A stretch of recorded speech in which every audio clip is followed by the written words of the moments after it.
അസ്സലാമു അലൈക്കും വറഹ്മത്തുള്ളാഹി വബറകാതുഹു. പ്രിയമുള്ളവരെ, നബി സല്ലല്ലാഹു അലൈഹി വസല്ലമ തങ്ങൾ പറഞ്ഞ എല്ലാ കാര്യങ്ങളും നമുക്ക് വേണ്ടിയാണെന്ന് അത് കൃത്യമായി വായിക്കുമ്പോൾ മനസ്സിലാക്കുമ്പോൾ നമുക്ക് ബോധ്യപ്പെടും. പ്രവാചകൻ സല്ലല്ലാഹു അലൈഹി വസല്ലമ തങ്ങൾ പറയാണ് നമ്മുടെ ജീവിതത്തിൽ വിജയിക്കേണ്ട 3 വഴികളെ കുറിച്ച്. ഒന്ന്, നീ എവിടെയാണെങ്കിലും, ഭൂമിയിലോ ആകാശത്തോ വീട്ടിലോ പണിസ്ഥലത്തോ, അള്ളാഹുവിനെ സൂക്ഷിക്കണം. അള്ളാഹുവിന്റെ കൽപ്പനകൾ നീ അനുസരിക്കണം, രഹസ്യമായിട്ടും പരസ്യമായിട്ടും. എന്നാൽ നമ്മുടെ ജീവിതം ഏറ്റവും മനോഹരമായിട്ട് മാറും എന്നുള്ളതാണ്. രണ്ടാമതായിട്ട് പറയാണ്, മനുഷ്യനാണ്, തിന്മകൾ ചെയ്തു പോയേക്കാം. സ്ഥിരമായി തിന്മ ചെയ്യുന്നവരായി നമ്മൾ മാറരുത്.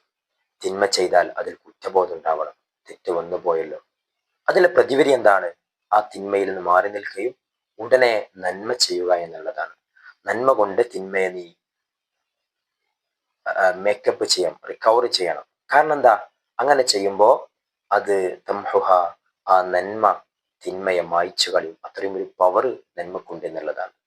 മൂന്നാമതായിട്ട്, ജനങ്ങളോട് നല്ല നിലയിൽ പെരുമാറണം. ഇതൊക്കെ ചെയ്താൽ നമ്മുടെ പാരിത്രിക ലോകം മാത്രമല്ല, ഭൗതികമാവുന്ന ജീവിതം എത്ര മനോഹരമായിരിക്കും.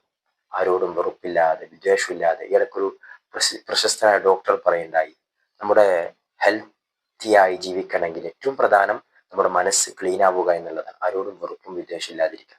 അങ്ങനെ വെച്ച് നടക്കുമ്പോൾ അതിന് ഏറ്റവും വലിയ ദുരന്തം നമുക്ക് തന്നെയാണ്. നമുക്ക് ശാരീരികമായ അസ്വസ്ഥ ഉണ്ടാകും. എപ്പോഴും ഉറക്കം വരെ അല്പം വൃത്തി കിട്ടൂല. അപ്പൊ ഇങ്ങനെ അനന്തമാകുന്ന, വിശാലമാകുന്ന ഒരു ആശയം റസൂലുള്ളാഹി തങ്ങൾ നമ്മോട് പറയാണ്. അപ്പൊ ഈ കാര്യങ്ങളൊക്കെ നമ്മൾ പതിവാക്കണം. ജനങ്ങളോട് നല്ല രീതിയിൽ പെരുമാറണം എന്ന് പറയുമ്പോൾ ജനങ്ങളോട് മാത്രമല്ല, അതിൽ ഏറ്റവും പ്രധാനം നമ്മുടെ കൂടപ്പിറപ്പുകളാണ്, നമ്മുടെ വീട്ടിലുള്ളവരാണ്.